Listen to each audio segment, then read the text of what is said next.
हम लोग आज सीखेंगे, समझेंगे और बात करेंगे डीजल लोकोमोटिव इंजन के ट्रैक्शन मोटर के बारे में।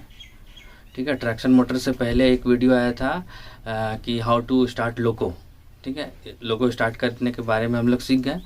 तो वो एक स्टेप था, उसके बाद का स्टेप ये है। ठीक है, तो ये वीडियो देखने से पहले उस वीडियो को देखना ताकि समझ जाए कि भाई इलेक्ट्रिसिटी कैसे फ्लो हो रहा है, कैसे जा रहा है।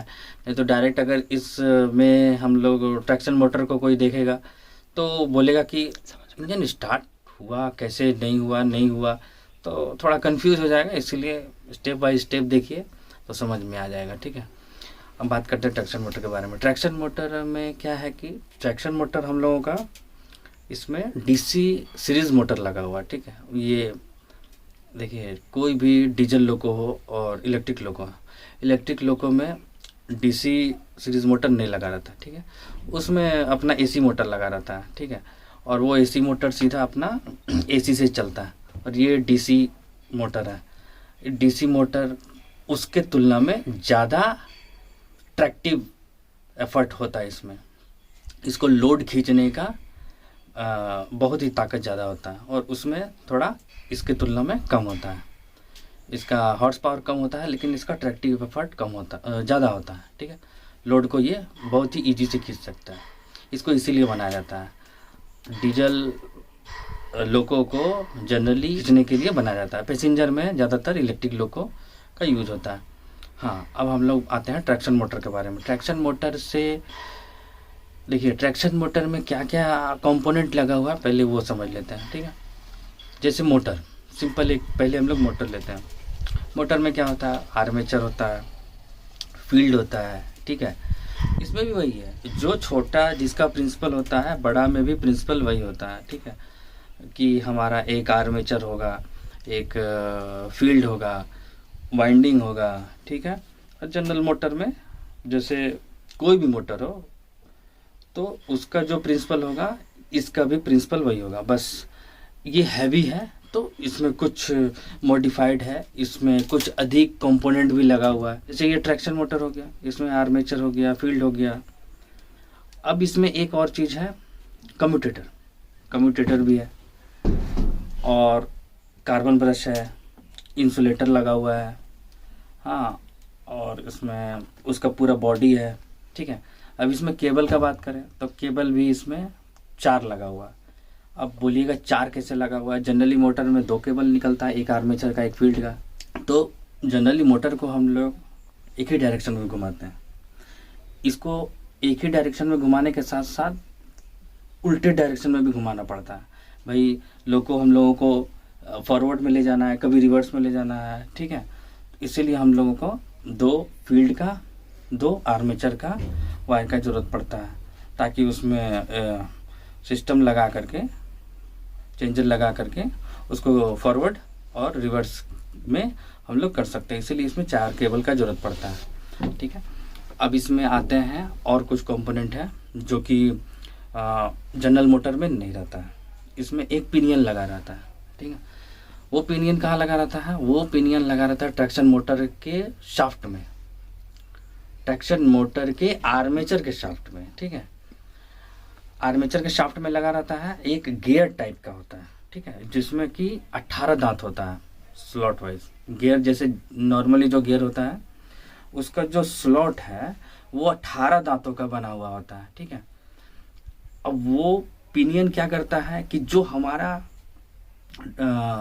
व्हील का जो बुल गियर है वो अटैच होता है उसमें। ठीक है, जनरली हम लोग जैसे बात कर रहे हैं कि हमारा ट्रैक्शन मोटर तक सप्लाई गया।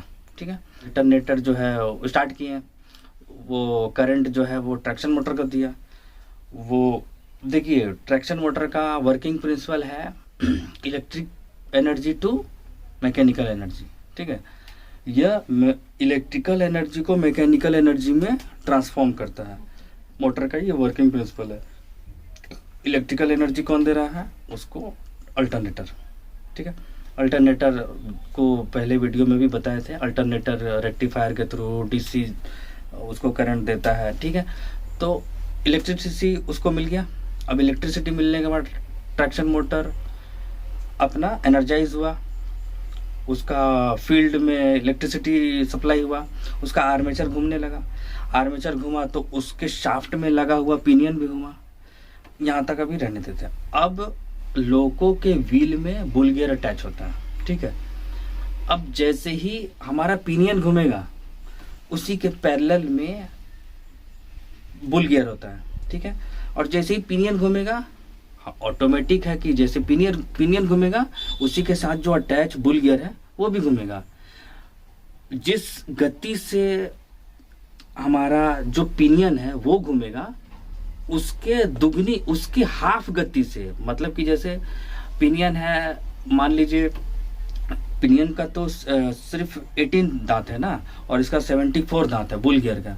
तो ये जब अपना पूरा रोटेशन पूरा करेगा, हाँ, तब तक ये हाफ साइकिल पूरा करेगा, ठीक है, क्योंकि इसका गियर बड़ा है, वो पूरा घूमेगा तब तक ये थोड़ा कम घूमेगा। मतलब अगर वो 180 डिग्री घूमेगा तब तक ये 360 डिग्री घूम जाएगा, ठीक है। तो पूरी डिपेंड है लोको का व्हील पिनियन पे। पिनियन घूमा तो हमारा बुल गियर भी घूमेगा।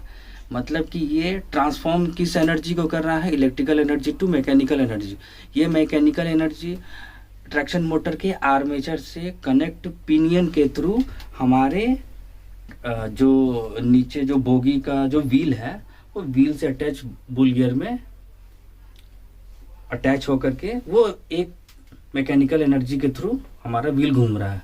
व्हील घूमा तो हमारा लोको चढ़ पड़ा, ठीक है। तो ये नॉर्मली ट्रैक्शन मोटर का काम है, ठीक है।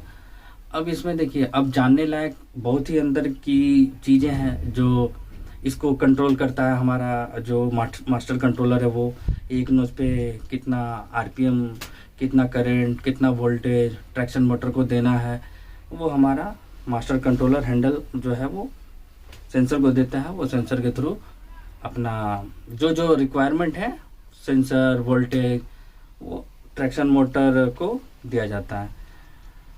जो एडवांस लोको है, एडवांस लोको के पहले WTS6AR, मतलब कि जो वैक्यूम सिस्टम पे चलता था, इससे पहले वैक्यूम सिस्टम पे चलता था। सबसे पहले डीजल लोको वैक्यूम सिस्टम पे चलता था। अभी तो BPAR जो मॉडिफाइड कंप्रेसर बैठ गया, तो उस वाले लोको में ट्रैक्शन मोटर थोड़ा मॉडिफाइड नहीं था। उसमें जो मेरा का जो